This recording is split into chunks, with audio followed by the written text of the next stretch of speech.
Hello guys, update sa aking garden. O yan, marami ng dahon yung aking kalamansi.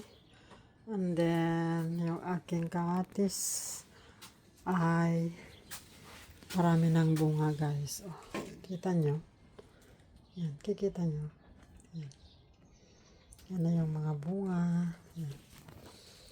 And then, lumaki na rin yung aking mga pepper. Ito yung talong.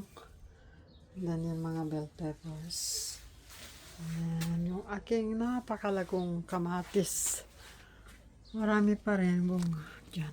Maliliit pa nga lang guys. So, yung aking green beans. I have lemongrass too. And then this is shallots. Yung laso na sa atin. Yung maliliit na sibuyas. And then this is oh dear, I forgot the name. Parang beans siya, yung edame beans. Okay. Ito yung long beans and then parda ito sa amin. Can't remember the English name. Another long beans. And now I have cucumber. And this is my ampalaya. Bitter gourd. And ito yung asparagus pea. Yan siya. And then meron akong sweet pepper or banana pepper. Yan. Yan. Tapos yung aking courgettes. Yan. Yan guys. Saka ito maliliit na sili. So, yan yung aking munting halamanan. As usual.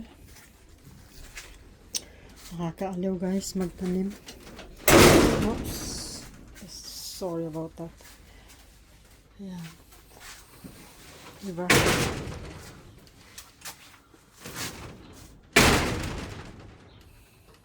And these are my garden peas. O, marami ng bulaklak. Yan, garden peas. Wala pang bunga pero may bulaklak. Yan, tapos I have ito beans din ito. I can't remember the name. What's the iba-ibang ori ng beans. And of course my potatoes. Yan. Tapos I have carrots as well. Yan. And this one is the bawang. Yan. So yan muna guys. O, kita nyo yung aking greenhouse. Yan, that is my greenhouse. Punong-puno ng halaman. Bye muna guys.